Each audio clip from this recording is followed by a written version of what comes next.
Maswerteng tanghali po mga ka-STL. Narito na po ang resulta ng STL Batangas para sa araw na to, first draw November 21, 2024.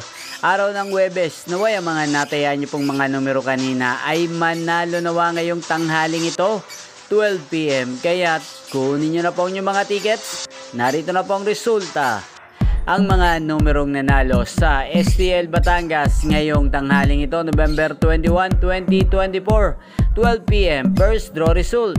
Ang mga numerong nanalo, 16 at 39 in exact order. Sa lahat po ng tumaya kanina para sa first draw ng 16 at 39, congrats po sa inyo, panalo po kayo.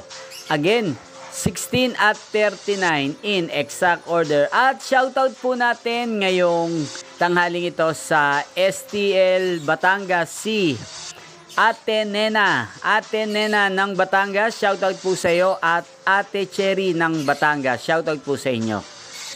At sa lahat po ng mga taga Batangas, shoutout po sa inyo dyan. At inyo pong napanood ang resulta ng STL Batangas sa channel na to, Roderick Hernandez TV. Maraming salamat po sa patuloy nyo pong panonood at pagsuporta sa aking channel. Magkita-kita pong muli tayo mamayang 4:30 ng hapon dito lamang po sa channel na to.